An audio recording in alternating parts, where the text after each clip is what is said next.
The lights are off and away they go. Extremely loose. He's managed to hold on and think He missed the complete that. He's crazy As I stuff. said, Freitas is on the grass on the infield before. He slides through, he tags Richard Eck.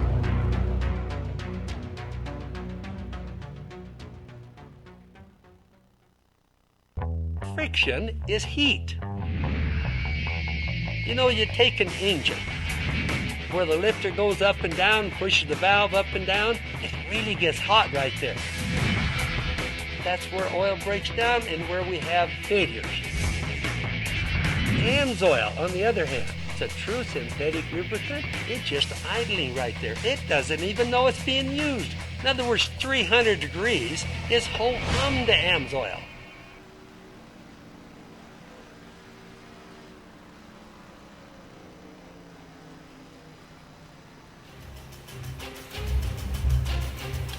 Hello and welcome to Rockingham Speedway for round 9 of the 2015 ASRS AMSOIL Truck Series live on the Global Sim Racing channel. Good evening, I'm Samuel Ryman and alongside me is Ayrton Ellis. Behind the scenes doing all our button pushing is our director Joe Peake, and our camera sets are brought to you by Dougie Beard. Ayrton, last week we were at Dover International Speedway, otherwise known as the Munster Mile. And now we're at another 1 mile circuit known as the Rock, and though it offers different challenges to the drivers than what Dover did, just like Dover, this mile circuit demands respect. Thanks, Sam. Well, as you said, it's also 1 mile circuit. It has 22 degrees of banking, which is just a little less than Dover. But the biggest difference is probably, as opposed to Dover, it's much bumpier, and you can have multiple grooves on the track as well. It's going to make things more interesting. The trucks will probably not behave as well as drivers want them to, as they did at Dover, and it also has bad tire wear as well in the cars. We're going to be running 100 laps on the track, and the trucks also are limited in fuel to 75%, so they can go around 60 laps on that fuel, which will make it a 1 to 2 stop race, depending on how many cautions we have throughout the race. And these guys are also driving a fixed setup, which should make racing closer for us to watch as well.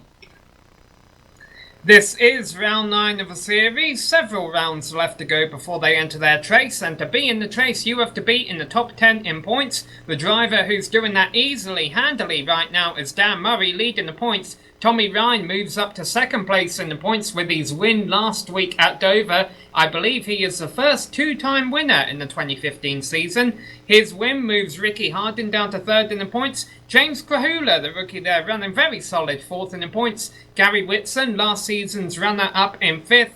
Tim Johnston, Alex Bates, Jesse Fowler, Ryan Howard and Jim Foose round out the top 10 in points, certain. Yeah, and it's definitely a very close championship for so far. That win for Tommy Ryan last race definitely got him a good shot at getting up to that first place position going into the chase for sure.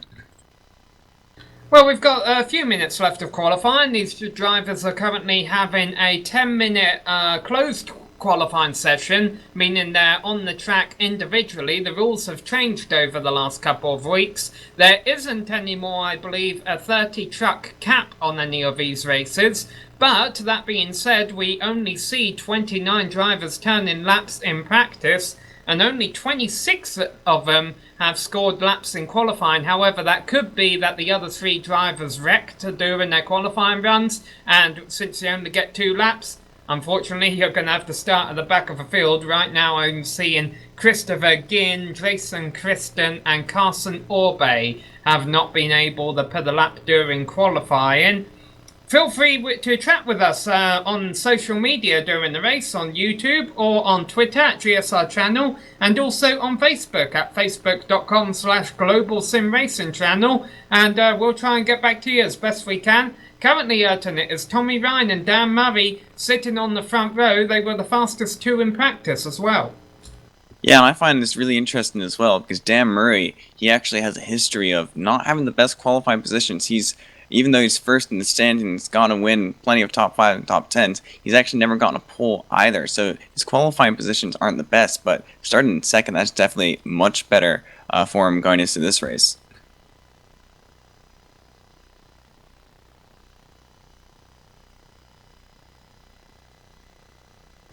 Yes, it is, and we currently have 2 minutes left of qualifying, but I don't see any trucks on the track, so wait until qualifying's officially over, because we'll have a pace lap before the cars get to go on the track.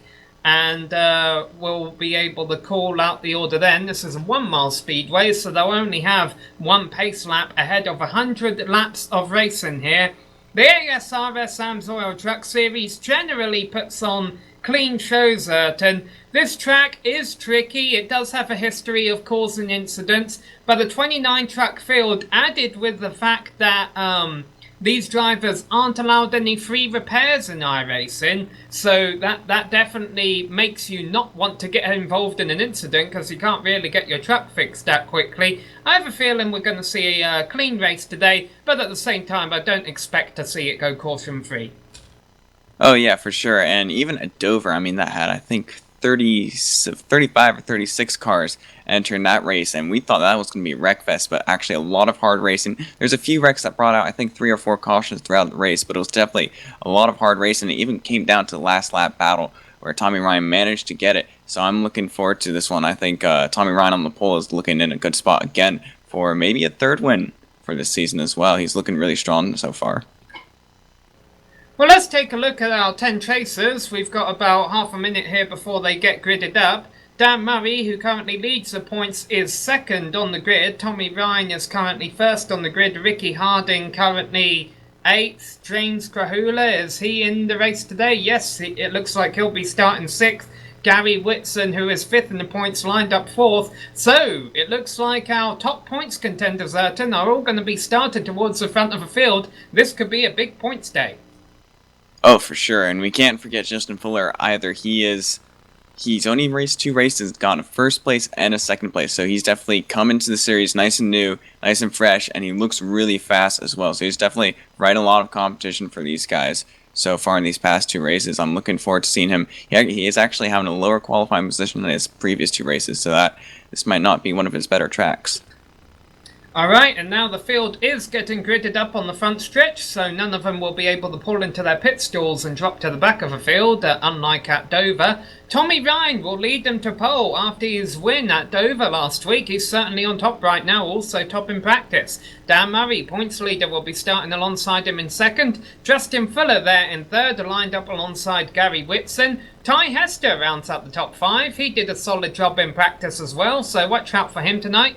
James Krahula there in 6th. Adam Drursky and Ricky Harding on the 4th row. Ricky Harding was having some connection issues in practice. Let's hope that doesn't bug him during the race. Jeffrey Gilliam and Bryce Whitson round out the top 10, Ayrton. And 11th is Jared Haggerty. Alongside him is Jesse Fowler. 13th is Michael Krobach, and then Jeffrey Belt next to him. Austin Missler in 15th, and then Sean Music in 16th. Jim Foos, league organizer, in 17th. Alongside him is Steve Buhala in 18th. And then in 19th, Michael Kunick. Alongside him is Kevin Berry in 20th. Then rounding out the field, we have Jeff Ryan in 21st and Alex Bates in 22nd, Stephen Petit in 23rd and Stephen Marks in 24th. Benny Ellison and Aaron Cleanhans were the last 2 to put on times. Christopher Ginn, Jason Christen and Carson Orbay did not put on times but should start at the back of the field. Now we see a car pulling down to the inside there. That is Justin Fuller in the number 41. And the reason why is he is being given an EOL penalty. He had one of those at Dover as well, Ayrton. And the reason he had it at Dover was for not having the AMSOIL sponsorship on his windscreen. I don't know if you can get a good look at his windscreen there. Does he not have AMSOIL sponsorship again? Kevin Berry has also been given an EOL penalty. See it. Yeah, I think it's the same issue as previous race, just hasn't gotten that paint job fixed to have that on his windscreen.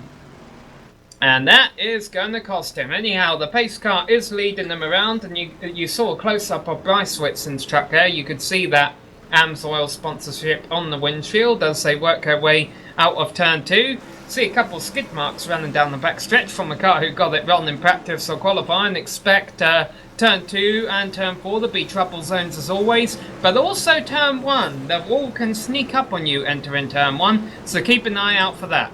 Tommy Ryan will have control of the field here as the pace car is about to make the hard left turn down into the pits. Tommy Ryan is the number 16 Northern Industrial Tools yellow and grey truck on the low side there, and he is already on the gas pedal and has about a 5 truck lead as they come across the start line to start the race here at Rock. Ty Hester already up into 2nd. Remember, he qualified 5th but got to start 3rd because of a truck going to the back. So Ty Hester and off goes Ty Hester. Manages to save it, almost lost it there and went into the inside wall. He's re-emerging back into around 4th place, side by side with, that's James Corhall on the outside there. And Austin Missler did exactly the same thing. He started in about 15th place. He's going to be... Oh, and there's a spinner. Manages to save it. That was Adam Jersky. One of our top 10 qualifiers. Look at the front end of it. Oh, Bryce Whitson. Bryce Whitson is spinning on the apron. Has it brought out the caution? Now it finally does, because he's came back up and collided with Stephen Petit. So, first caution of the day out at Rockingham. Yeah, Stephen Petit actually got rammed in the rear by someone while checking up for that. Yeah, and right before, and we'll see what happened to Bryce Whitson here, because it kind of all kicked off a couple of turns before. Jared Haggerty had a bit of front-end damage on his truck from the contact with the purple truck over there in turns 1 and 2, whose name escapes me right now. That was Adam Jersky. Here we go. Watch. I think Bryce Whitson gets it and Adam Jersky, and that's where Jared Haggerty gets his damage. He ran into Bryce Whitson, and Bryce Whitson just never really had it collected through turns 1 and 2. Very lucky there weren't more trucks involved in that. Oh yeah, for sure. Well, it's a bit too early for any of the front runners to really come into the pits, even though Rockingham does have a history of eating up tyres. However, the trucks at the back of the field who received damage, they are down into the pits. I guess we'll take a quick break here and we'll be back for the restart. Friction is heat. You know, you take an engine where the lifter goes up and down, pushes the valve up and down, it really gets hot right there. That's where oil breaks down and where we have failures. AMSOIL, on the other hand, it's a true synthetic lubricant. It's just idling right there. It doesn't even know it's being used. In other words, 300 degrees is whole hum to AMSOIL.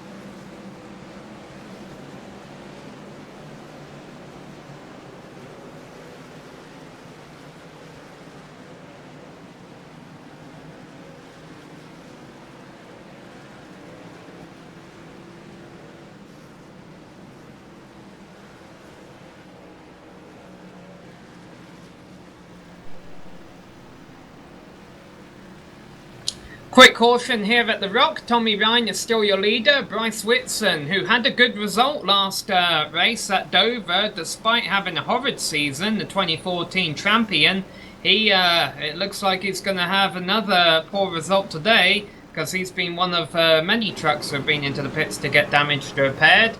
I'm currently seeing a couple of names still in the pits, but let's return our focus to the front of the field, because we're about to get a restart here, and Tommy Ryan will be looking for a great restart like he got last time. Gary Whitson now in that 3rd place. That worked out really well last time on the last restart for Ty Hester. Tommy Ryan on the loud pedal pulls away. Dan Murray is going to challenge Gary Whitson for 2nd heading into the 1st corner. Top 7 single file as Gary Whitson takes the position from Dan Murray.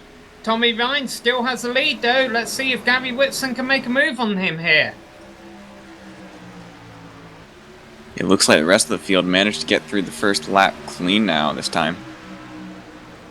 All 29 trucks still on the track, all of them still on the lead lap, some of them just not looking as pretty as others. Dan Murray now stuck up on the high side. Here comes Ty Hester. He had that moment coming off turn 2 at the start of the race, but now he has rebounded nicely. He has worked his way back up into 3rd position.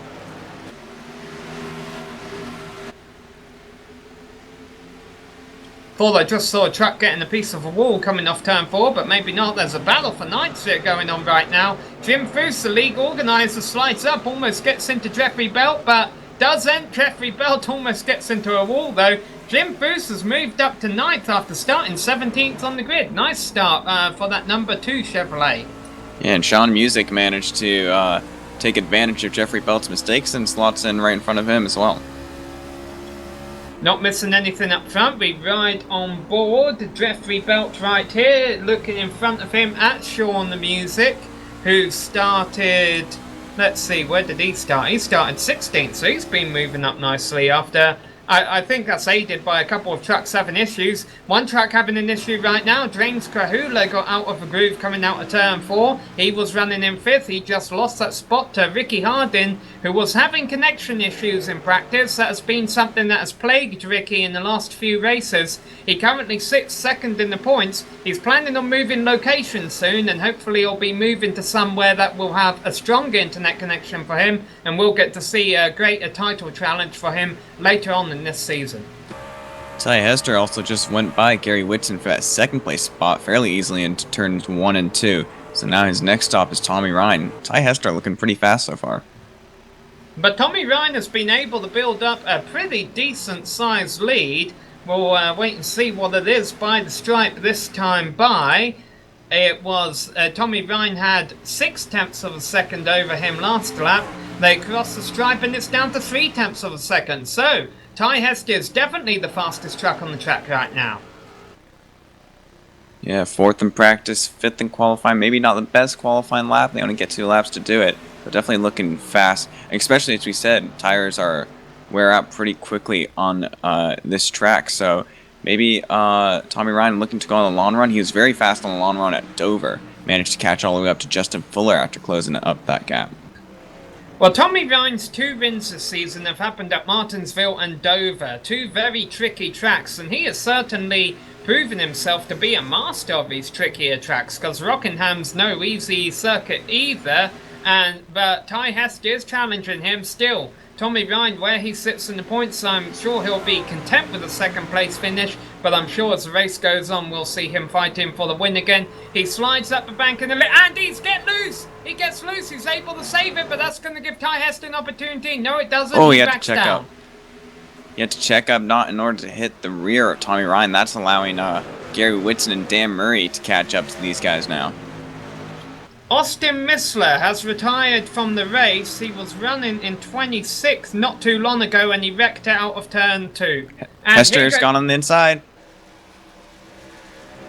Managed to get it, and also Tommy... Oh. Caution. Yeah, no, I think Tommy Ryan got... Yeah, he's in 3rd place when that caution came out. Gary Whitson just slipped on by. Jason Christen is involved. It's on the front stretch. And Justin Fuller, the driver who was sent to the back after qualifying 3rd, doesn't have an AMSOIL sponsorship. That's going to cost him. There are no free repairs in this series. That's why Austin Missler retired after putting it in the wall out of turn 2. That didn't bring out caution. This one did. Jason Christen... Oh, the accident happened far in front of him. Jason Christen blinking a lot. Yeah, it was a Michael Koenig. Justin Fuller tried to make a move on the inside coming out of 4, and he clipped the apron, and he just hit the rear of Koenig's car, spun both of them on the front stretch. Let's take... Here we go. We're going to see what happened to trigger this wreck here, as Justin Fuller was trying to move through the field and, like you say, just contact with another truck there. Fortunately, not too many trucks damaged. Everyone into the pits right now. Ty Hester is going to lead them in after taking the lead. However, Tommy Ryan, although he fell back to 3rd, he's going to have an advantage here, Ayrton, because he's going to have that first pit stall. He'll be the first off of pit road if he rolls out of his pits well, but also, is anyone going to take 2 tyres? We'll wait and see. Tommy Ryan is the closest truck to pit exit right now. So they're all taking 4. Yeah, looks like they're all taking 4. Oh, here comes one truck. That's Ty Hester. It's going to be a race off a pit road. I think Ty's going to win it. Yeah, Ty got it. Ricky Hardin also got a very good stop. He beat Gary Whitson out for that 3rd place. The only truck who stayed out was Benny Allison. I'm wondering if he just wanted to avoid traffic on pit road. We'll see if he pits this time by. Yep, looks like he's coming in. Nice stop by Tommy Ryan to get up into 2nd, but I think, judging by the last couple of restarts, certain the inside has been the place to be. So Ricky Hardin's sitting pretty right now, restarting in 3rd. Yeah, for sure. And he's also, I believe, third in the championship as well. It didn't have a good race at Dover, and looking to try to regain from that poor finish. But as you mentioned, he was having internet issues earlier on during practice. Yeah, stand corrected with something I said earlier, that Ricky was second in the points and Tommy was third. Obviously, that got switched around the last week at Dover when Tommy won. And Ricky had an absolutely appalling race by his standards. Could not get that truck hooked up at Dover.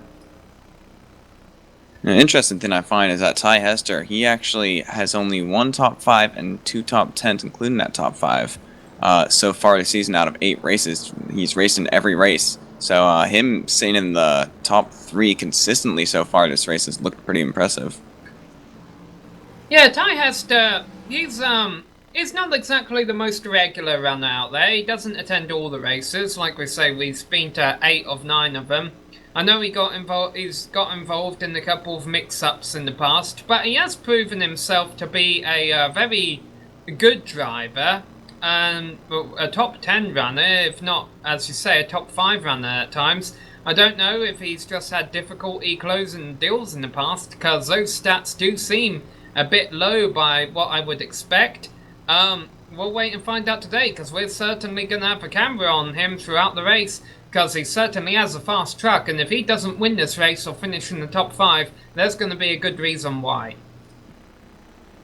For sure, definitely looking fast, and we have to keep in mind that long run.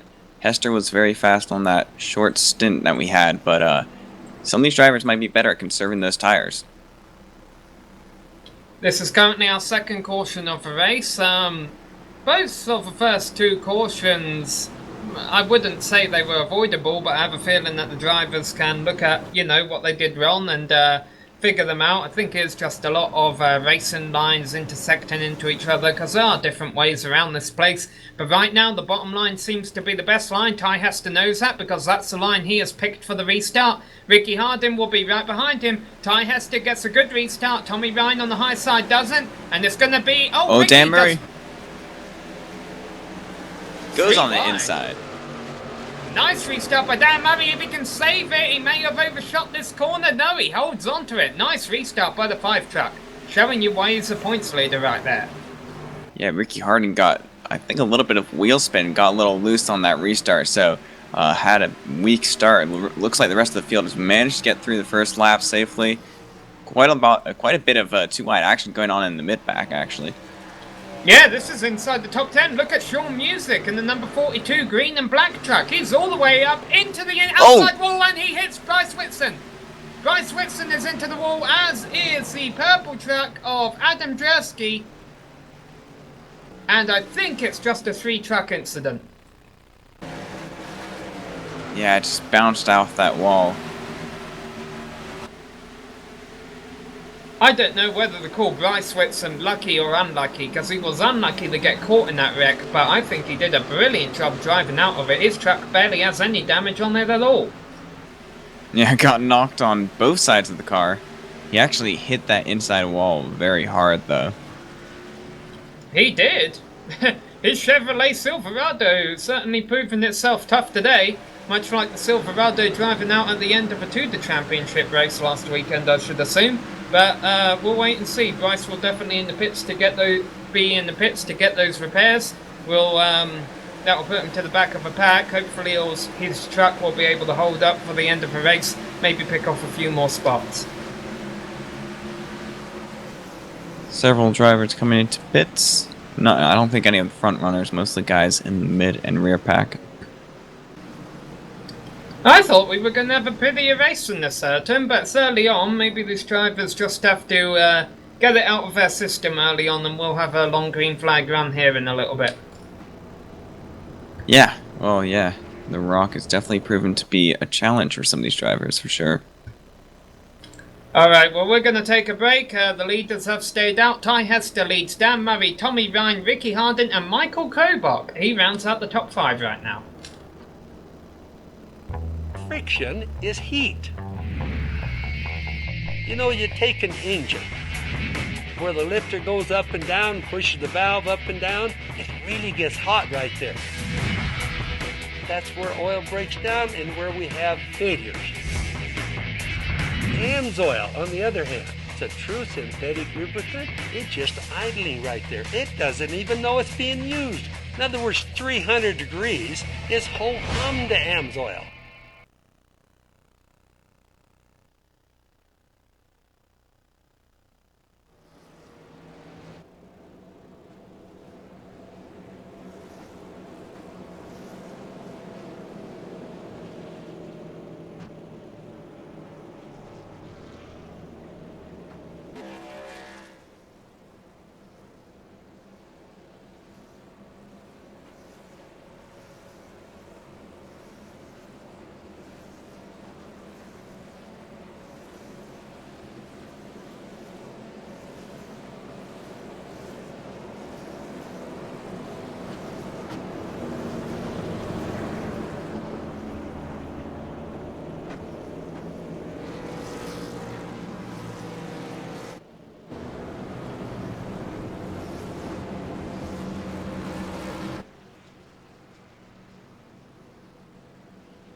Hello and welcome back to Rockingham Speedway, where we're getting set for our third restart after our third caution, so our fourth start overall. Justin Fuller got the wave around under the last caution. I believe we currently have 27 of the 28 trucks left running on the lead lap.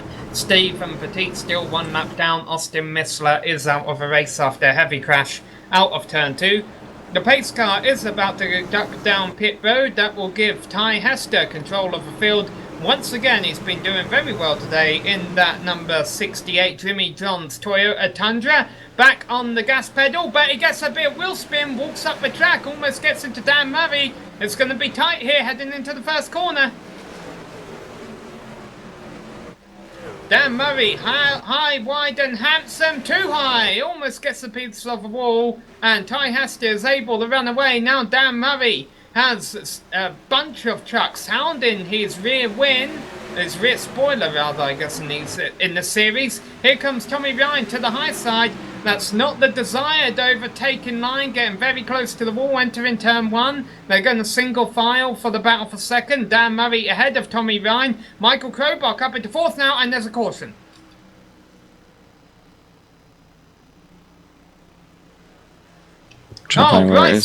Bryce Whitson again. He can't catch a break today, Ayrton.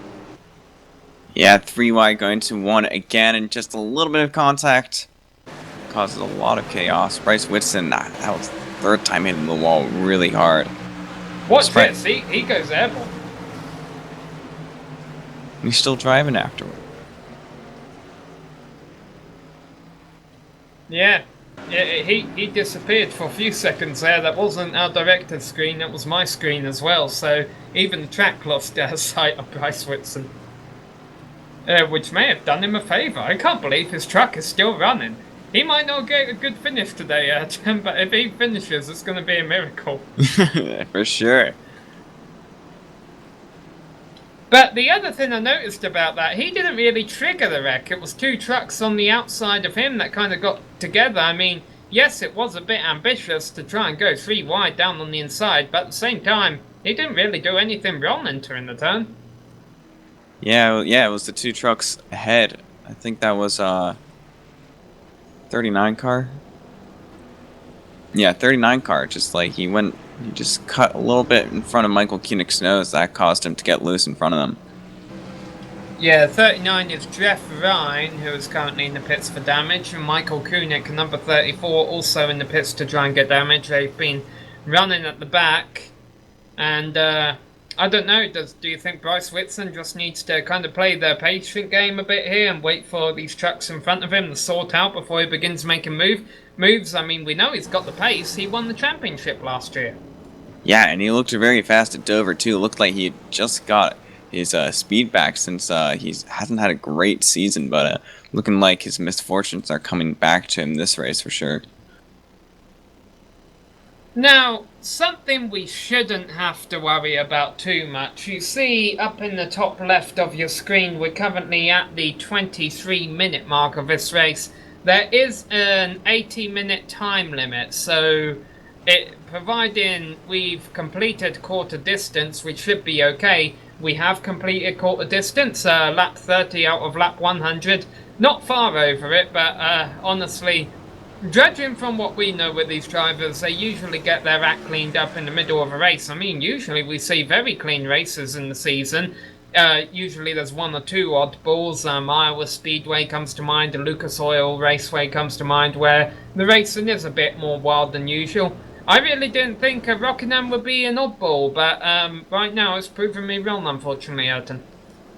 Yeah, well, it's a small track, and as I said, you got the bumpy surface, and that causes some of these guys, as we even saw, like with the fast guys, Ty Hester on the first lap, you get loose coming out of the corners, and on when you're running side by side, especially some of these guys making 3 wide moves, you're at risk of hitting these other drivers. Well, we got another lap of caution here. I have a feeling the lights are about to go off. Let's talk about a couple of the teams. I'm trying to see if Ty Hester is a member of any of the big teams. He's not showing up on my list here, but then again, my list isn't exactly the most accurate piece of material out there. Dan Murray, however, is in second, is in Steel Horse Racing, which is a 10-driver team, including Steve Ritter, Skip Witt, Jonathan Cadell, Jeff Ward, Jason Swan, Cody Gibson, Daniel Murphy, Danny Sanchez, and David Gibson. Not a lot of those drivers out there to help him there, Ayrton. So really, the top two right now, Ty Hester and Dan Murray, kind of just racing around on their own, trying to beat each other. Yeah, and I don't really know how much team racing really comes into effect, except on maybe super speedways. I don't even know if they do super speedways in this series. But yeah, sometimes it might help, but I think on these short tracks, definitely it's every man for themselves. Especially considering it's a fixed setup. They actually run the baseline setup here. There's not a setup for Rockingham that I know of. Anyhow, pace car about to come into the pits. Ty Hester has control of the field again. Once again, gets a great restart this time. He didn't get a great restart last time. I see a truck already under the apron at the back of the field. Meanwhile, though, battle is on for second in the first couple of turns. Dan Murray edging out Tommy Ryan right now, but I don't think that will last because that low line has certainly been the desired line tonight. And Tommy Ryan taking second place, or will he? Yes. Yeah, it looks like it. They're actually going 3 wide right behind them, almost 3 wide actually. Gary Whitson decides to back out of it, but Michael Krobach and Ricky Harding going side by side for quite a few corners now. Ricky Harding trying to keep that outside and get the position. Looks like Krobach is going to get another run out of that corner. Probably going to get it into this one. Yeah, Ricky Harding got a tiny bit of a wall exit in turn 4. Not much. That's Michael Krobach in the number 7 truck there. And he'll take it from Harding. Harding in the number 15 truck now has to hold off Gary Whitson. That's that black and red Target truck behind him. Last season's runner-up. Gary running pretty good in the points. I think he's 5th place or something like that right now. So they're all pretty much single file in the top 5. We've got the battle for 8th right now. Jim Foose on the high side. Here comes Justin Foley. Was involved in the crash earlier, but he has now worked his way up into 9th place. Yeah, well, he was also EOL'd at the beginning of the race as well, so good comeback from Justin Fuller, doing what he did at Dover once again. I'm not sure if he'll be able to contend for the win, or at least he might in the second half of the race, but it looks like there's also a battle behind him. Jesse Fowler and Jim Foose going side by side. Jim Foose goes very wide into the corner. Looks like he's going to get passed by Fowler and Jeffrey Bell, and maybe even Aaron Kleinums as they're side by side on the front stretch. That's not the first time we've seen that from Jim this race. In fact, even this stint, it seems like when you get stuck on the high side, he has difficulty with that high line. However, is he able to get down low now? It doesn't look like he's going to be able to. once he gets down low, he's certainly proven, and now he does, he's certainly proven he has the pace to run up there in top 10, but it seems that he's certainly struggling when he gets up on that grey stuff to find a place in line. Meanwhile, I'm looking back at our leader, and Ty Hester has created a huge gap, about a second and a half ahead of Tommy Ryan. What's that bad joke we have here at GSRC? He's certainly not checked in at the Hotel California, because he's checking out right now. I'm not the one who invented that. I think we gotta blame Bill's arm for that. Oh, Joe Peak. Okay, I'll direct giving us correct attribution there. Anyhow, there's a battle from... I mean, not really a battle. Oh, one truck off. Jeffrey Gilliam running in 9th place. He almost lost it coming out of turn 2 last time around. But he didn't. We'll get a replay of it right here. You'll see him... This is last lap, turn 4. He was actually losing the position to Justin Fuller, who's worked his way up into 8th place right now. But watch Jeffrey Gilliam. I think he just does what we've seen a few trucks do tonight. Go into a turn a little bit too hot and not... Oh, he was trying to avoid the wall. That's what happened there. So it wasn't as much wheel spin as it was just an overcorrection to make sure he didn't beat up his truck there. Yeah, Justin Fuller right ahead of him and trying to hound down that 7th place. He's right on the rear foiler of Jared Haggerty.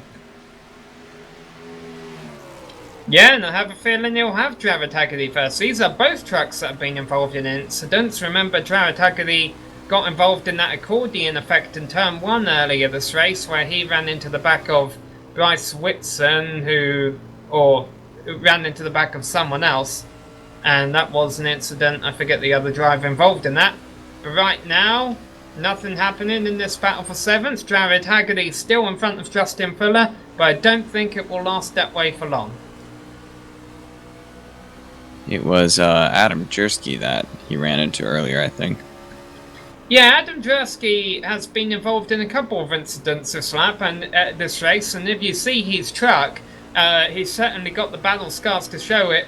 Currently running 21st, we know he has a top 10 truck out there, but right now it is a little bit beat up. Probably has some optional repairs still left to do to it. So hopefully he'll be able to get that thing repaired later in the race and work his way back up there into the top 10. There was just a change in the top 20 right in front of him. Benny Ellison just took it from Stephen Marks. Yeah, it looks like Fuller managed to get by Haggerty. Going across the front stretch, got a good run out of 4. Clean pass. But he has quite a bit of work to do to actually get up to this front pack now. Yeah, and it is a pack 2nd through 6th, and it might... and Jeff Ryan, who they're all putting the lap on, almost goes up into the wall in turns 1 and 2. Backs off and is going to let the field go by nicely. There he goes. Gary Whitson is at the tail end of that pack in 6th place. You see Jeff Ryan has been able to filter into single file there. His truck has heavy damage, and unfortunately that's going to make it a very long night for him tonight. He currently runs in 26th. Stephen Petit and Carson Orbay are also lapped down.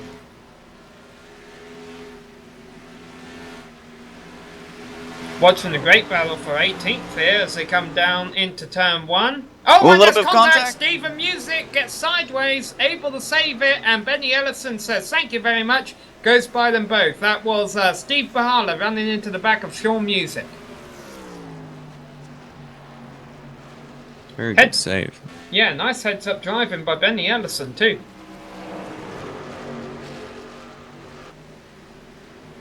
So, let's go up to this battle to 11th, Jeffrey Belt, and let's give a shout out to Aaron Cleanhans. He was a chase driver last year. I think he mainly did it through consistency. Although he's a good driver, he's not exactly, in my opinion, the strongest driver out there. But he is proving me wrong tonight, because he started 26th and he's battling for 11th right now. Although that almost turned it in tears right there. And that's with Jeffrey Belt, too, who was actually fighting in the top 10 last race at Dover before he was involved in a wreck. So, definitely a fast driver. Absolutely. And when I say I don't think these drivers are the fastest drivers, that's not taking anything away from them at all, because they're probably all going about a second faster than I could around here.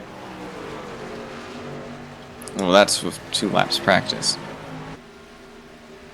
Not last week. It wasn't. I want to look at the times as the leaders come across the line here because Ty Hester had a 1.3 second lead last time around. He has a 1.3 second lead this time, and it might actually decrease this time because he, I think, just got held up by the lap track of Carson Orbe there, who's going the second lap down. I think you might be onto something here, Ed, and I'm beginning to wonder if Ty Hester maybe has burned his tyres off. Maybe Tommy Ryan will run him down as this long run continues. I think they've been running pretty identical times for the past few laps, actually. As the gap closes about 10th at previous lap. So Tommy Ryan's actually also pulling away from this battle for third place now, led by Dan Murray. So Ryan definitely looking good on the long run, but Hester looking good on the long run as well.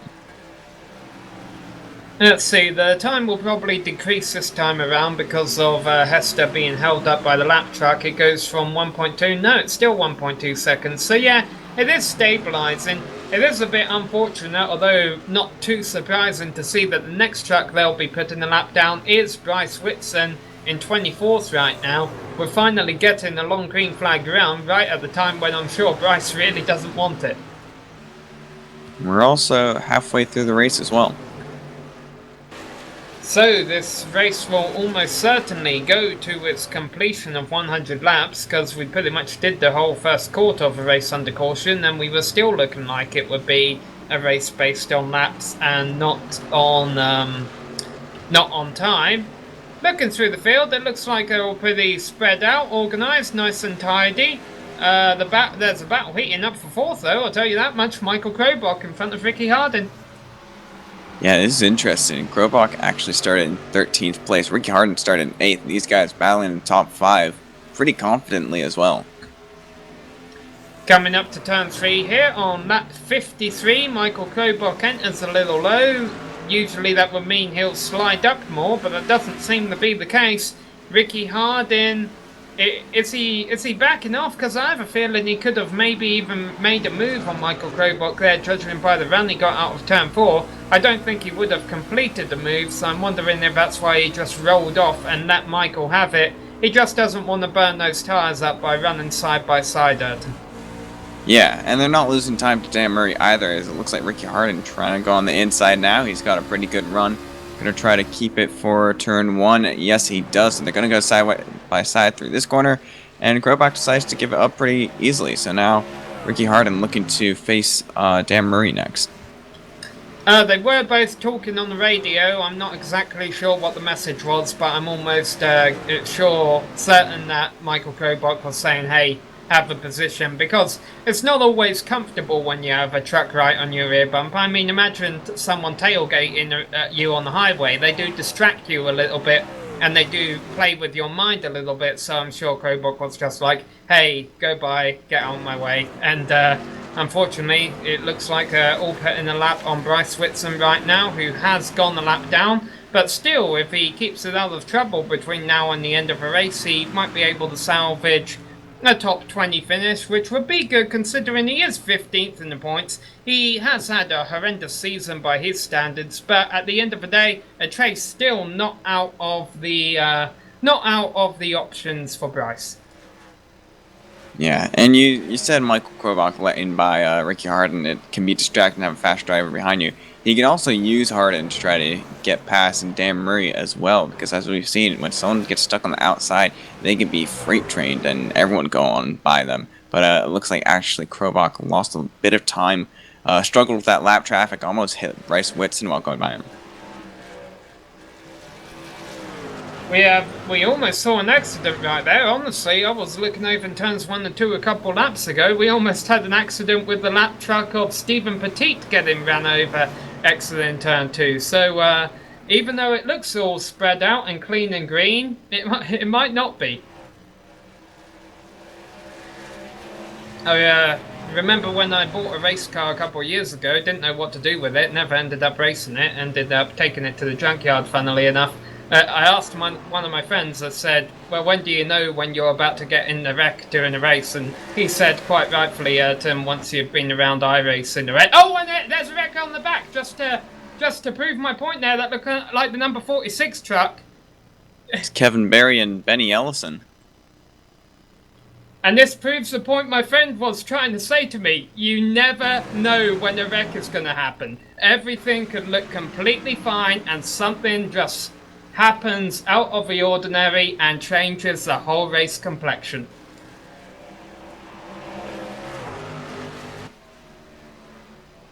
That's the number 05 truck who got spun there. Interesting thing. That was Benny Ellison in the 05.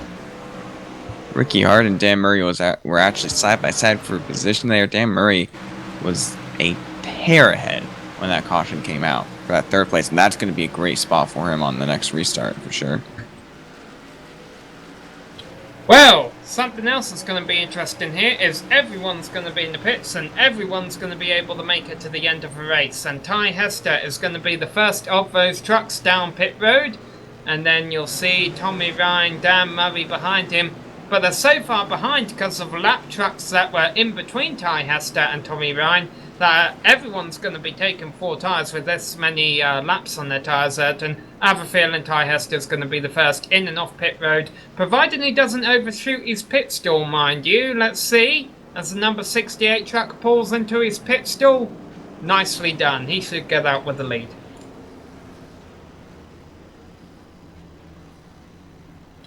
Here we go, you see Tommy Ryan there as a pole sitter. Should be, well, he would be able to pick off a couple spots, but the spot he would have to pick up. Oh, this could be closer than I thought. Ty Hester's still going to win it though.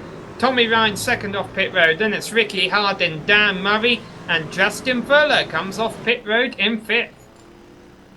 Yeah, Ricky Hardin, another fast pit stop. That gained him a position there. And also Justin Fuller looking good. 5th place is where he wants to be. He's going to be battling for the lead once again. Now this is interesting. The lap trucks stayed out because they're not allowed to pit with the leaders. Some of them are coming into the pits, notably Bryce Whitson, Carson Orbe, Stephen Petit, Jeff Ryan and Stephen Marks. However, not all of them are, and the reason they're not all coming in is these trucks that stayed out will be able to get a wave around because they're in front of a leader and behind the pace car. That will put them back on the tail end of the lead lap. However, they'll be on old tyres, and I'm not sure they'll have the fuel to make it to the end, Ayrton. So they'll all be hoping for a quick caution so that they can come in pits under the next caution, get new tyres, get fuel, make it to the end, and race the leaders on the lead lap. Those 4 trucks that have stayed out are Jason Kristen, Steve Bahala, Adam Jersky, and Michael Koenig. And, I mean, some of these guys also could have pitted on the previous caution. It was a while ago, but it might have been just enough time, especially plus this caution, to save some fuel to make it to the end. Obviously, they'll have very, very worn tires. Wouldn't be very competitive or fast, but they'll get those lap back due to this getting waved by the pace car. 38 laps left to go. That'll mean there'll be about 36 when we restart. I'm going to see if a pace car lights go off this time by. They might. And they are. So here goes the tail enders. They're going to get their wave around and get back on the lead lap. Ty Hester will have control of the field once again. He'll most likely restart from the inside line. Tommy Ryan will be on the high side. Ricky Hardin lined up on the inside and really the second best spot to restart. Dan Murray 4th, Justin Fuller 5th, Gary Whitson 6th, and it's Michael Krobach, Jared Haggerty, Jeffrey Gilliam and Aaron Kleinhans will round out the top 10 on the restart.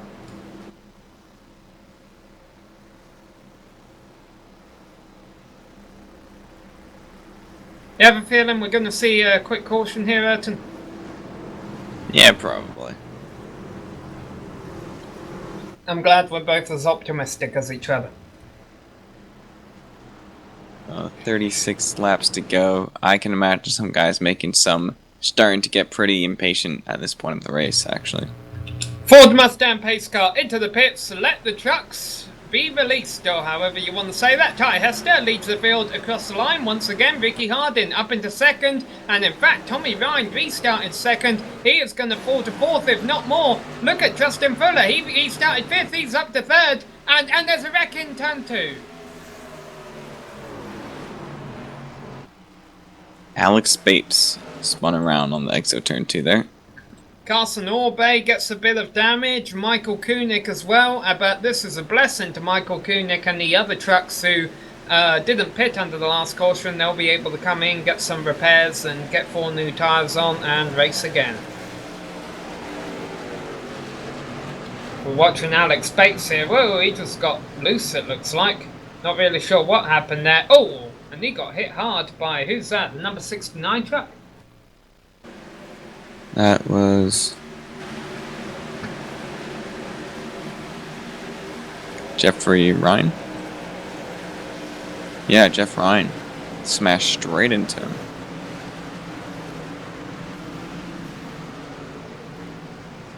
He actually disconnected from the server after that as well, so another retiree.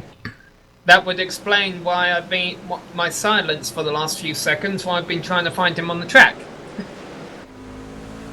So, who's going to get the wave around here? I think Bryce Whitson? It'd be nice for him, that's for sure. Here he goes, yep, there we go, the 00, Bryce Whitson going by on the high side, back up on the lead lap. You're watching the replay of the latest wreck from Jeff Ryan's on board. You can see how hard it was, and that unfortunately has led to our second retirement of a race. Only 2 retirements despite all the cautions. Jeff Ryan and Austin Missler, and with Bryce Whitson back on the lead lap, I believe that puts 24 trucks on the lead lap. I think Bryce Whitson needs an award for the amount of wrecks that he's gone through and continued to keep on going, and now he's back on the lead lap. Yeah, and there is an incident limit on iRacing. You get 1 incident point if you run into the grass, 2 if you spin, 4 if you run into another truck or the wall pretty hard. So I don't know how close Bryce is to that, but obviously I have a feeling his truck can't take much more of a beating anyhow. Now, Michael Krobach, who has been running up in the top 10, I don't know what he did, but he is being told for whatever reason that he is being black flagged, and on the restart he will be coming into the pits, and that is going to ruin top 5, maybe even a top 10 run. Top 10, maybe even the top 5 run here going for him tonight here, Ayrton. Yeah, I'm not quite sure what happened either. No. No, maybe speed in pit lane, but that would have come from the caution before, so he probably would have done it during that last green flag, unless, I mean, the caution might have come out too quickly, so he has a black flag for speed in pit lane in the previous caution. I was going back to see if on the last restart if he changed the lanes before the checkered flag and they gave him a green flag rather, and they gave him a penalty for that. That wasn't the case though, he was perfectly in line. Meanwhile, you see Carson Orbe going by the pace car. He just got one of his laps back. Adam Jersky currently running the pace car for lead lap to keep on the lead lap because he's been fixing up repairs that he got in a couple of incidents early on during the race. Once again, Ty Hester has the desired position for the restart, the inside line, and the second best spot to restart in is 3rd place. And guess who finds himself there, Ayrton? The driver who should have, would have, could have started the race in 3rd place, Justin Fuller.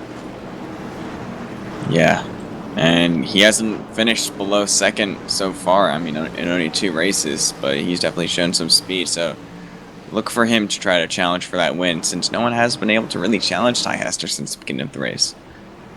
No, Ty Hester, I'd like to know how many laps he's led. I don't have that statistic with me right now, but he's back on the gas pedal. The green flag is back out in the air. 69 laps in the book, 31 laps left to go. The battle is on for 2nd. Justin Fuller on the low side of Ricky Hardin. And Ricky Hardin's overshot the turn and into the wall. There's a truck in the wall behind him too.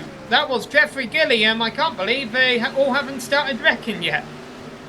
Dan Murray made the most out of that. He got 2 positions in 1 straight right there. Managed to get by Hardin and Whitson. So now Dan Murray into 4th place. Michael Krobach is coming into the pits to serve his penalty. We'll wait and see if that puts him a lap down. I don't know if it's going to be a stop-go or a drive-through. Ty Hester currently has about a 5-truck length lead, and we got a spin on the backstretch. I think he's coming back up. I think we got a big wreck on the backstretch here. No, we don't. It's Jeffrey Gilliam. Jeffrey Gilliam from 8th place again got loose off of turn 2. It looked like he was going back up into the field. I don't know if we can see a replay. I just saw dust on the backstretch and it was going from the high line to the low line. I wasn't sure if he was going to bounce off the wall and come back up. Let's see if we get a replay here of exactly what happened. He gets tapped by another truck. Is that Aaron Cleanhands? Bounces off the wall. He does come back up, and unfortunately everyone was high enough to avoid him. Wow. Justin Fuller just made a mistake, got passed by several cars. He actually went into the wall out of 4, so now he's dropped down to 5th place. Ty Hester leads Tommy Ryan, Dan Murray, Gary Whitson and Justin Fuller. They are your top 5, but still a heck of a lot better than what Justin Fuller was doing earlier. I'm almost wondering if he took 2 tyres at some point during this race to gain Harding that going track on the position. inside. And judging by the way he's falling back, it may have been the last stop he took 2 tyres. Whoa, he gets loose! Abel, hold on to it. He's a wheelman. I wonder if his car might be a little damaged from that. It was a hard hit into the wall previous lap. Couple battles going on throughout the field. I see Jesse Fowler just fell out of the top 10, actually all the way back to 13th. He really must have got out of the groove. Haven't really mentioned Jesse Fowler a whole lot in that Petco truck. He's running pretty solid in the points, 8th in the points, picked up a position last round at Dover, so don't forget about him. We might not mention him all the time, but and we got a wreck. Number 12 truck back up the track, and I finally hit a truck. Is that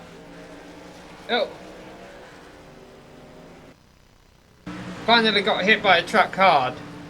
Oh gosh, that spin started coming out of 2 and finished in 3. It's Steve Bahala. Yeah. Wow, he just never really had a save, did he? And Yeah, then, Benny Ellison, Stephen Petit, and Alex Bates. yeah, he probably got a few incident points there. Who was that truck that finally hit him at the end? Oh, I'm sorry, guys. We got a development up front. Ty Hester's blown up, a leader. I don't know what's going on here. There's smoke pouring out the back of a number 68 truck. Oh, he hit the number 12 car while coming around. Steve Puhala was up on the track and he moved up onto the track right in front of Ty Hester.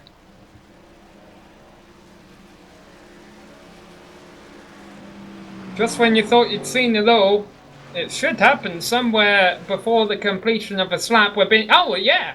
Wow, Bahala never had it saved, did he? Tommy Ryan got in him too. Tommy Ryan turned him over. Ricky Hardin was spinning. Yeah. Boy, this was a huge wreck.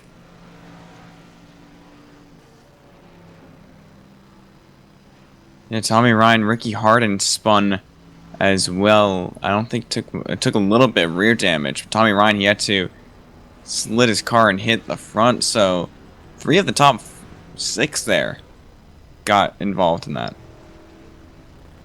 But now make us another development. The whole field just came into the pits except for 3 front runners, Dan Murray, Gary Whitson and Aaron Cleanhands. I'm really confused, Ayrton.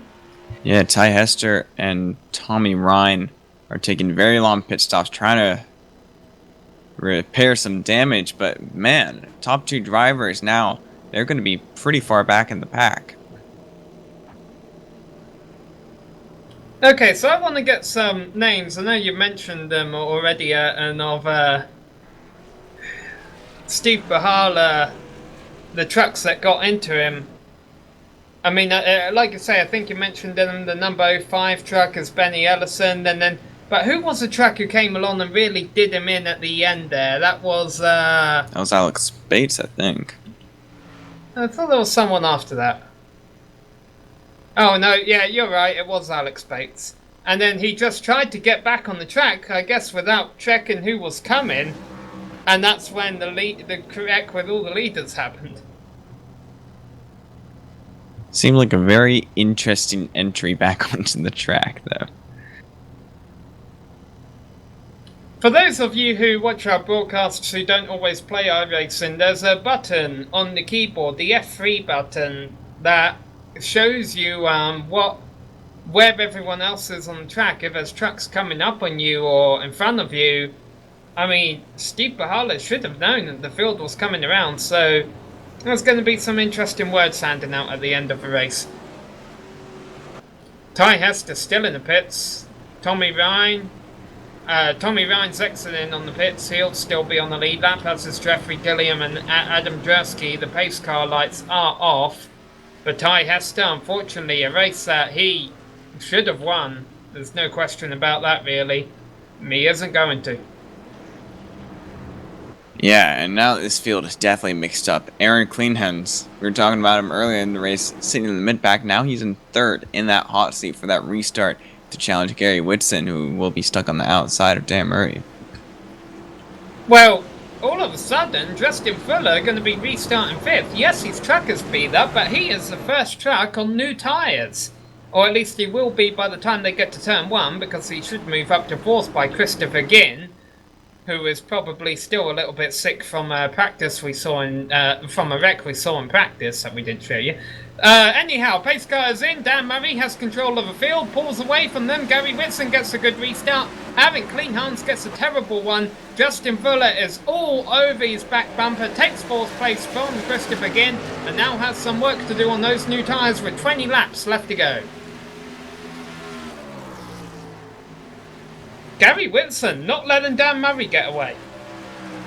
Not at all, and James Fuller and even James Kruhala, Justin Fuller rather, and James Kruhala trying to get past Aaron Cleanhands is actually making it a little difficult for these guys on that inside line. They're already losing touch to Whitson and Murray in the lead. Oh, look at Justin Fuller, he almost loses it. James Krahula comes on his high side. Remember, James Krahula had a penalty not too long ago, so he's done nice to rebound up here, but I don't think he could take fourth place from Justin Fuller. They got wheel-to-wheel, fender-to-fender coming out of a fourth turn.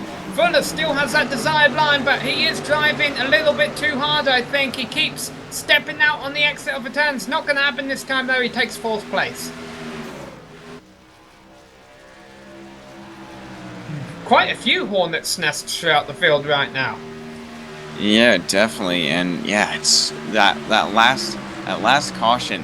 Half the field pitted and half of them didn't. As we actually see Jared Haggerty skim the wall a little bit, entering one there, but that just causes so much chaos because some of these guys have all these nice fresh tires and some of them don't. But it looks like now James Kruhala going on the inside of Justin Fuller once again. Not missing anything up front. Dan Murray able to put a bit of a gap on Gary Whitson. And Fuller got a little way sideways close to the wall there, and that will give Krahula the position. Fuller really struggling. Oh, someone's struggling in turns 1 and 2 right now. Sean Music just lost about 5 positions. But he was able to recover. Ricky Hardin, meanwhile, has been rallying his way through the field. He was the truck who was involved in that incident under the last caution. He is now up into 11th place. The 3 drivers who are stuck in the pits right now are Ty Hester, Steve Bahala, and Alex Bates. Yeah, I don't see Ty Hester coming out. He had a blown engine, which takes forever to repair. Looks like a battle for... There's a Aaron third Cleanhands. Remember, he stayed out under the last caution on those old tyres. It's still working for him, although they're about to go 3 wide here. Jesse Fowler, I mentioned, don't count him out. He just lost the spot, the Travis Haggerty, or did he? Because the Travis Haggerty got the turn and spins, gets into Fowler. They're both spinning. They both save it, or do they? Fowler still swerving across the track. But yes, he's able to save it. Yeah, and Haggerty went into the wall. Jim Foose goes by foul on the outside, obviously aided by Fowler's reduced speed. A nice move by the league organiser there to get up into 7th, I believe. Yes, so Jim Foose 7th, Jesse Fowler 8th. The battle's for 9th. Ricky Hardin just took it away from Jeffrey Belt.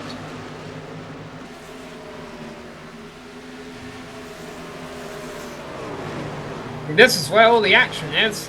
Top 2 right now have broken apart. James Kahula safely in 3rd ahead of Justin Fuller in 4th. Christopher Ginn in 5th. And like I say, we had a wreck in practice. He was upside down, did about a 1080 on the backstretch, and then landed up on top of the inside wall. I can't believe he's still racing. I mean, I know practice doesn't impact the race, but he must have been dizzy after that. Well, he learned his limits, that's for sure. Meanwhile, Ricky Harden managed to get by, I think that was Jesse Fowler for that 8th place position. Yeah, Ricky Harden, I mean, he ain't going to be happy with wherever he finishes today, because he knows he had a good chance of maybe even challenging for the win, 2nd, 3rd, and I mean, unless he gets another couple of cautions, he ain't going to finish up there today. Yeah, well, he was 6th place before the caution, 7th place now. I think that the 2 guys that really should be pissed would be Ty Hester and Tommy Ryan. Oh, I'm sure.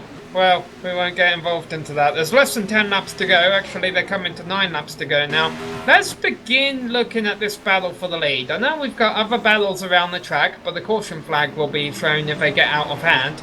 And this battle for the lead is shaping up. Gary Whitson is running. Points leader Dan Murray down. Gary Whitson almost won the championship last year. He does not want to be the bridesmaid 2 years in a row. Yeah, both these guys have a win in this season. Both these guys very fast. They're coming across a little bit of lap traffic ahead of them. That's Carson Aube. And as Ty Hestis came back out, but he's multiple laps down in 25th. Carson Aube loses it, able to recover it on the apron though, and the leaders go by. Michael Kunik, last car on the lead lap right now. He's running 19th. He's halfway down the front stretch. Ty Hester should let the leaders by. There they go, down to his inside. Oh, Gary Whitson not clear though. That's going to cost him some time. And Carson Aube just got in the wall over in turns 3 and 4. But he's a couple laps down. He's able to recover. We'll keep an eye on this battle for the lead, which has held station for now. Coming to 6 laps to go, 6 miles to go.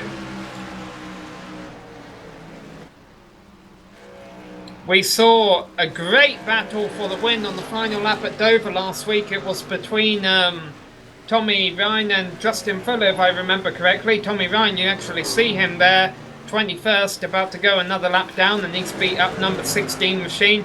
Tommy Ryan threw an excellent block, well, not necessarily a block, but a defensive move heading into the final corner, and that won him the race. Will we see Dan Murray do a similar move to Gary Whitson at the end of this? Gary getting right up on his rear bumper. There goes Gary! Oh, into the wall! And he's able to regain control. That's going to hurt his downforce, so he has a huge lead over the 3rd place truck with James Kahula, so he might be able to hang on for 2nd here. That's going to cost him a little bit of damage. Caution! Yellow's out. That's going to end the race. David Haggerty, he was running on the lead lap.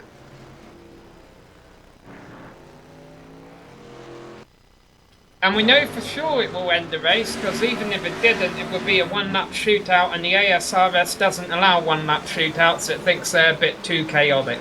And honestly, I can't say I blame them with that. Judging from my iRacing experience, let's watch 57 of Jared Haggerty here. A couple of trucks in front of him. Looks like he just got a little loose.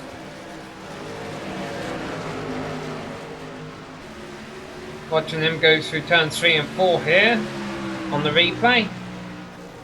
Looks like up in turns 1 and 2 maybe.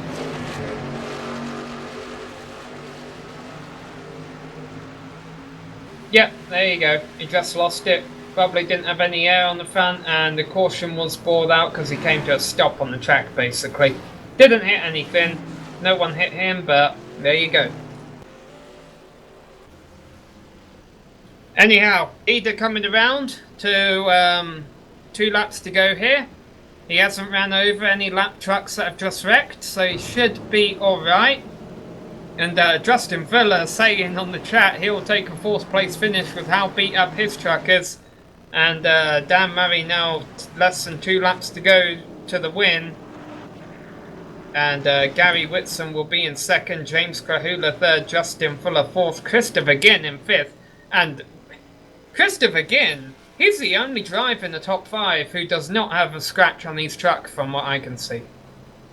He also started from the very end of the pack, didn't even set a qualifying time in. I can't blame him, he was probably throwing up buckets in the toilet. We should really clip that back and put it on YouTube so that people know what we're talking about. Visit the Facebook page, that's what I was referring to. Visit the Facebook page at the end of a race to watch Christopher Kinn's dance in practice. If a replay function on iRacing will let me, that is. Because that was something else, and it's amazing he came back from that to get a top 5. Alright, we're on the final lap of the race now. White flag is in the air. Dan Murray is about to take his second win of the season, and in doing so will extend his already pretty healthy points lead over Tommy Vine in the points, which of course will get eradicated at the start of a race in several races' time. But at least it's good security right now, and he should know, if he doesn't already know, he's gonna be in the chase this year. A couple cars pulling off to the side when they went over the start-finish line last time by. They were lap trucks fall into the back of the field. And that is iRacing procedure. Computers are not as smart as people, as much as movies tried to prove you wrong. The computer obviously thinks there's a restart coming up, so told the lap trucks to go to the back of the line. That's what they're going to do. Shouldn't affect their positions. Dan Murray will take a win under caution here. We don't always like win under cautions. Fortunately, they are a bit of a rarity in the ASRS. But the number 5 Toyota Tundra comes across the finish line. Congratulations, Dan Murray, on his win here today at Rockingham Speedway. Well, it's pretty eventful race in the last 20 laps for sure. Race ended just on time. My computer just lost the connection. Yeah. Alright, well, we're going to take a break. We'll be back with a full race rundown and drive interviews. Don't go away.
Hello and welcome back to Rockingham Speedway, where we just saw 100 laps here. A bit of controversy involved, several great racing though, and a few cautions to spice things up.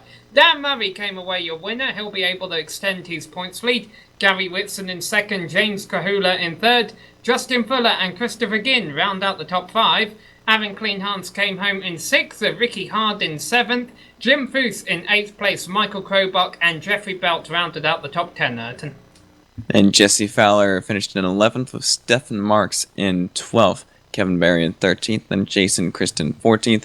Bryce Whitson, after a very eventful race, in 15th, Adam Jersky in 16th, Jared Haggerty in 17th, and Michael Koenig in 18th, Stephen Petit in 19th, and Jeffrey Gilliam in 20th. In 21st place was Tommy Ryan, 22nd was Carson Orbe, 23rd was Benny Allison, followed by Sean Music in 24th, Ty Hester was 25th, Alex Bates was 26th, Steve Bahala 27th, Jeff Ryan in 28th, and Austin Miller in 29th. We had 18 trucks on the lead lap at the end of the race, really about 22, 23 trucks left in contention at the end of it, out of 29 starters, so let's say it was certainly an eventful race here at Rockingham Speedway today. Anyhow, we got some interesting interviews coming up, I have a feeling. The first of which is Ricky Hardin. Ricky Hardin looked like you could compete there for top 3, if not even the win at the end, Ricky, until a bizarre incident under caution. Any words you'd like to say about how the end unfolded there? There's not much you can say. That was just unbelievable. I don't know that I've ever seen a move that bad in this league.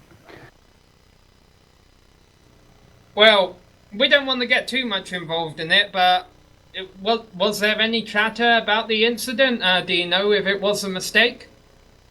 Yeah, I think it was. I don't think he really anticipated that the leaders were coming as quickly as they were, and I mean, I don't think it was malicious or anything. It just was unfortunate that, you know, Tommy and myself both were involved, and I lost my position because of getting spun around. But you were able to salvage a 7th place finish. I know that's certainly not what you were aiming for at the end there, because you're pretty much locked into this chase almost, so you're probably just out there going for wins. Weren't able to get that today. Did you have anything for Ty Hester had the race gone green? I think if we had gone green on the long run, it's possible. I was back a little far, and Tommy had saved a lot too, and I think Tommy was going to get him. I don't know if I could have gotten to Tommy if Tommy did get him. So, but I was trying. I just saved tires for the beginning portion of the run. Well, I guess I should say commiserations on the 7th place finish, but we're glad you were still able to make it to the finish, bring that 15 truck home, looking pretty snazzy there at the end. We look forward to seeing you back next week at Gateway. Is that a track you enjoy? No, I've only run there once, I think, and it's tricky. I mean, it's narrow in one end and wide in the other end, and you had to shift in the one end. So drives a little bit like a road course. Got a little rumble strip action, so it should be fun. It's something different, so I'm looking forward to it. I don't have a lot of experience. All right. Well, thanks for coming to talk to us, Ricky. We look forward to seeing you back. Thank you. Have a good one. That was Ricky Hardin. We are going to go and speak with the 3rd place finisher right now, James Kahula. Ayrton, you've caught up with him. Thanks, Sam. James, you here? Yeah, what's going on, guys? Not much. Just finished watching a great race. You've managed to come out in 3rd place out of all that. It was quite chaotic near the end. What were your impressions of the race in general? Man, that was pretty stupid what happened there, wasn't it?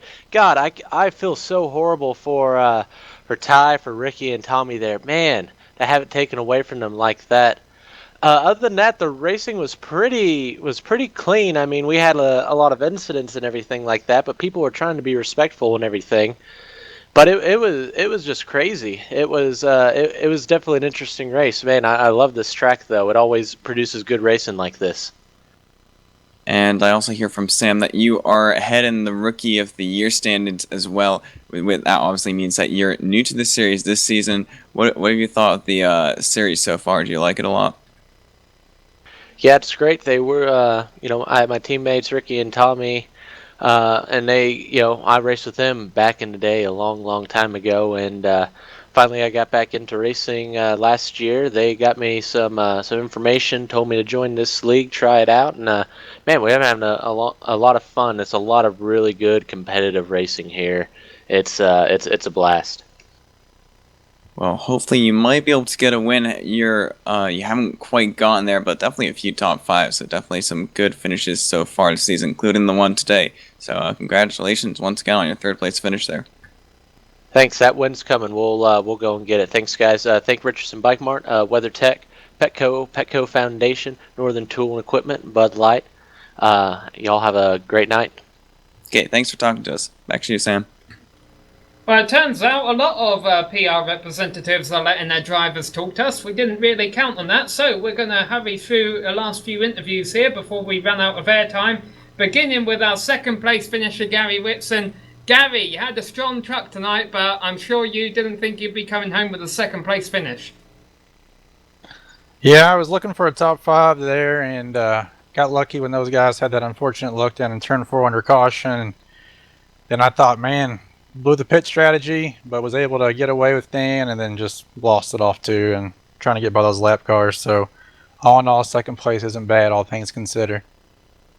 Yeah, because you currently sit in 5th place in the points, so that'll probably move you up a couple of markers. Are you worried at all that you might not make a chase, or are you confident enough in your performance this year? I mean, you're looking pretty solid. Oh yeah, I'm not worried about the chase. I just trying to get some of my equipment here in the rig tuned in, got some new stuff before the chase, and see how it goes. In races isn't much. You have 1 or 2 bad races and it's over. That's what happened last year, so we'll see. All right, well, we got a few drivers lined up for interview here, Gary, so we're going to make it short and sweet, but you're looking forward to Gateway next week? Yeah, it should be interesting. I hope there's not a lot of cautions. All right, well, we look forward to seeing you back. Congrats on your second place finish, and we hope your new rig brings you a few W's in the not too distant future. All right, thanks, guys. See you next week. All right, so that was Gary Whitson. Now we finally get to jump down to victory lane with Ayrton Ellis, who has caught up with the race winner, Dan Murray. Thanks, Sam. Dan, you here? Yeah, I gotcha. First off, congratulations. You might have not expected it, but definitely a great run from you. Yeah, really, I was just trying to survive, and it kind of lucked into a win there. I hated to see that happen to those guys. They ran strong all race long, and hated to see something like that happen to them. Well, you looked strong from the beginning of the race as well. I've only been here for 2 races, but in those previous races at Charlotte and Dover, you didn't have great qualifying positions, and you also haven't gotten a single pole this season. But you're at the top of the standings, and obviously that consistency looked good. But this race, you started second place, so you definitely had a much better qualifying. Yeah, I've kind of noticed that as being one of my problems here lately. I can set a fast practice lap, but I just can't lay one down whenever it's time to qualify. So I've been trying to work on that, and all my guys at Steelworks Racing have really been helping me out. So just thank them for all their hard work, and it's really leading to some good things on the racetrack. So thanks to those guys. And you looking forward to the next race at Gateway? Do you like that track? Yeah, I consider that my home track. It's only about an hour and 10 minutes from where I live, so I love Gateway. Looking forward to it. Also, real quick, before I get off here, I just want to mention Monday was my son Emmett's 4th birthday, so really happy I was able to win something this week for him. I know he's up a little later than he should be listening to this thing, so just happy birthday to him. That's great, and hoping to see maybe you can get 2 in a row at Gateway. Thanks for talking to us, Dan. Back to you, Sam. Okay, well, thanks for talking to us, Dan, and congratulations on your win. We're going to speak to a driver who should have, would have, could have won today, Ty Hester. Hopefully we've given you time to get your emotions gathered up. I'll let you take it from there. Thanks, guys. Yeah, you definitely wouldn't have wanted to talk to me after that first 5 minutes, but yeah, I don't know. That's not having any luck at all. We were awesome fast in the race. Got some awesome restarts. Got some not so good restarts, but overall, and I don't even know how many laps we led, but I'm sure a good amount over anybody else. And I like Rockingham. It's not too bad of a track. It's definitely different. Um, and I've won a couple of races and other cars there also. But was very disappointed in the accident. But there was definitely nothing I could do. Yeah, well, it was definitely unfortunate seeing it happen to you. And like you say, I mean, we see you out here quite often. I think you missed one race early in the season. You're a top 10 runner, a top 5 runner sometimes, but we don't always see you battling out there for the win. I've got to be honest, I didn't expect you to be out there dominating today. We could tell you love Rockingham. Next week we go the Gateway. Do you like that track just as much? Well, I always consider myself to starting off. I had a terrible start to the season. As you can tell, I'm good friends with Bryce and Gary, and they haven't had the best of starts either. And I think the past maybe month and a half, we started to come on. I definitely have started getting back to where I have been on speed. But I kind of excel at the tracks that are a little bit different. Rockingham, as far as it's really bumpy. It's not really like any other track. Milwaukee, I know that's similar to New Hampshire, but just tracks that are not the normal mile and a halfs or short tracks. I consider I'm a little bit better at. But Gateway obviously is another one that's not normal. So I'm looking for a good win. I did have an IndyCar win in ASRS there the end of last year, so I'm looking forward to going there. All right, well, we look forward to seeing you at Gateway. Hopefully you'll be able to make up for not winning here. Hopefully you'll be able to get the W there. I appreciate it, Samuel. Have a good one. You too. So that was Ty Hester. We also did have league organiser Jim Foose lined up for an interview. However, we are unfortunately running up short on time. I do want to give Jim a shout out though, because he has had a bit of a difficult season. Currently sitting 10th in the points, entering this race. However, an 8th place finish should certainly help him jump up a couple of markers in the points. Hopefully help him solidify position in the chase later in the season. Congratulations, Jim, there. But we do have to wrap this up. So, we would like to thank Jim Foose and the organisers of this league for making this race happen. We would also like to thank AMSOIL for sponsoring this race and helping us put on a great show. We would also like to thank the makers of the various software and hardware that help make this stream possible: iRacing.com, XSplit, Audio Technica and AverMedia. Thanks to the team today, Erton Ellis and Joe Peak. If you'd like to find out more about GSRC, you can find it at www.globalsimracingchannel.com, along with archived races and upcoming broadcasts. We're also on Twitter at GSR Channel and Facebook at facebook.com/globalsimracingchannel. A big thanks to Dougie Beard for creating the camera sets that you saw during the stream, and a special thank you to Eric Ekholm, who provides us with much of our music. You can find it not only here on GSRC, but in TV commercials, movie trailers, iTunes and Spotify. If you like the music, tell Eric where you heard it at ericekholm.com. So until next time, race clean, race hard, and we'll see you on the track.